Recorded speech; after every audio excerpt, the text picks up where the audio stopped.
গোষ্ঠী মারছে চুষকে দিয়ে বড় বড় মুজ চালিয়ে গেছে গা। আর মুজ কিন্তু আমার একলা জ্বালা নাকি, আমার নাকি দুইজন মোতালে বসে, দুইটা মোতালে করে কিন্তু বড় বড় মুজ বানিয়ে দিলাম আমি। যাই হোক বন্ধুরা, এটা হলো আমার ফার্স্ট দিনকার ব্লগ ভিডিও। শুরু থেকে শেষ পর্যন্ত দেখতে থাকো, আশা করি তোমাদের কাছে ব্লগ ভিডিওটা ভালো লাগবে। হ্যালো বন্ধুরা, কেমন আছো তোমরা? আশা করি সবাই ভালো আছো। আমি কিন্তু বেশি ভালো না, কারণ হলো যে এটা হলো আমার ডে 1 ব্লগ ভিডিও। আর আমি একজন নতুন ইউজার, আর আমি যে ফেসবুক পেজে ভিডিওটা আপলোড করেছি সেই ফেসবুক পেজে কিন্তু একদম জিরো ফলোয়ার। তাও কিন্তু আমি ভিডিওটা আপলোড করেছি, জানি না ভিউ আসবে কিনা, তাও তোমাদের দোয়ায় তোমাদের সাপোর্টে আমি ভিডিওটা আপলোড করেছি। তোমরা যদি সাপোর্ট করো আর তোমরা যদি পাশে থাকো, ইনশাআল্লাহ একদিন তোমাদের পাশে দাঁড়ানোর জন্য আমি চেষ্টা করবো। যাই হোক বন্ধুরা, আজকের ব্লগ ভিডিওটা হইলো চুল কাটা নিয়ে, না থুকু চুল কাটা নিয়ে না, আমি চুল কাটতে গেতাছি। আমি বই দেখো না হইতে আমার চুল কাটে দিব। আর আমার লগে আছে আমার বন্ধু মুতালিব, দোকান দেখতে দেখতে কয় যে আমার সিগারেট খান নাকবো। তারপরে সিগারেট নিয়ে নিল, কয় যে আমার এক্সের কথা মনে পড়ছে, সিগারেট না খেলে আমি দিব না মাথা। আর তোমরা কিন্তু সবাই দেখলে আমার মোতালেব বন্ধুর কি কষ্ট, মুখ দিয়ে টান দেয় আর নাক দিয়ে ধুমে বাই করে। তাও দাইতে আমার বন্ধু আওড়াই না খারিয়া চাল, আমার বন্ধু আমার নাকি লক করলো। লক করার পর আইতে একটা গ্লাসের দোকান দেখলাম, ভিডিও বানাই না গ্লাস দেখতে এলাম, দেখি গ্লাস গুলো নেন যায় কিনা। তা দাম বেশি, তার জন্য নিলাম না। গ্লাস গুলো দেখতে ভালোই লাগছে, বাদের বার আইনে নিয়ে নিবো। আর সামনে আইনে দেখেছিল না দোকানটা, আমি পাই গেলাম গা। তারপরে ভিতরে ঢুকলাম, ভিতরে ঢুকে দেখি একটা সিঁড়ি করে চাই রয়েছে। তারা দেখলাম দেখি সিঁড়ির নকে দুইটা ভিডিও বানাই আর দুইটা ফটো উঠাই, দেখি কেমন দেখা যায়। আর বাদে দেখি যে না, ভালোই দেখা যায়। সিঁড়ির মুখের ভিতরে আমার মাথাটা ঢুকে দিয়েছি, দুইটা ফটো হইলাম, খুব ভালো দেখা গেল।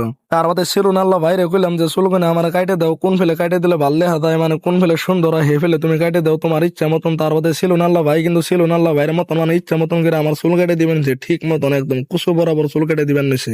যাই হোক বন্ধুরা, আমার চুল কাটা শেষ হলো। আর তুঙ্গ আমি এখন আমার একটা নতুন লুক দেখাইতেছি, এটা হলো আমার নতুন লুক। তোমরা কিন্তু দেখতেছাও সুন্দর একটা লুক দেখাইছে আমার চুল কাটার পর। তারপর আমার চুল কাটা শেষ, আমি দোকান থেকে বাইরে নিলাম। দোকান থেকে বাইরে নেওয়ার পর আর একটু মোবাইলে দেখলাম কেমন দেখা যায়। আমার দেখতে কিন্তু ভালোই দেখা যাচ্ছে, একদম সুন্দর একটা লোভ আইছে। আর যে না গরিব মানুষ রাস্তার মধ্যে কিরকম কষ্ট করে জীবন যাপন করবার নিচ্ছে, জানি না এদেরকে আল্লাহ কিরকম কষ্ট দিছে।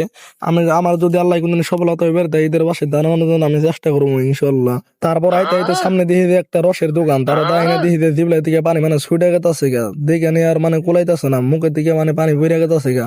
তারপর আমার নগে দুইটা মোতালে বাসাল, দুই মোতালে এক গ্লাস আমিও খাইয়ে দিলাম। আর আমিও খাই নিলাম। কি তালে খাইতেছে আর খাই না দিহি যে একদম ছোট বলে হানে জাম্বা দুধ খায়, তার বাদে ঠোঁটের মধ্যে জাম্বা ভরে থাকে আঙ্গ হে অবস্থা হয়েছিল তিনজনের। এমন খাওয়া খাইছি একদম মুস টুস দিয়ে সব হান্দে ভরে গেছাল। যাই হোক বন্ধুরা, আমার খাওয়া দাওয়া শেষ আর আমার চুল টুল কাটা মাটাও শেষ। আর আমার এখন রুমে যান নাকবো, আমি এখন রুমে গেতাছি। আর একটা কথা বন্ধুরা, আমি কোনে থাকি কোন হানে আছি এটা কিন্তু তোমাদেরকে এবার তোমরা কোয়া হানাই কে। হ্যাঁ, আজকে আছি আমি চেন্নাই। আর চেন্নাই থেকে কিন্তু আমি ব্লগ ভিডিও বানাইতেছি। আর ব্লগ ভিডিও বানাইতেছি, যে ব্লগ ভিডিও বানানোর মধ্যে কিন্তু আমি একটা টার্গেট নিয়েছি। আর টার্গেট হইলো যে আমি 100টা ব্লগ ভিডিও বানাবো। ইয়াতে যত কষ্ট লাগুক যত মেহনত লাগুক, আমি 100টা ব্লগ ভিডিও বানিয়ে ছাড়ুম। আর আমি আমার ফেসবুক পেজে 1 লাখ ফলোয়ার্স আমি বানাবো। যে বলে তোমরা যদি সাপোর্ট করো, তোমরা যদি পাশে থাকো, ইনশাল্লাহ আমি একদিন 1 লাখ ফলোয়ার্স কমপ্লিট করবো। আর আজকের ব্লগ ভিডিওটা এই তৈরি।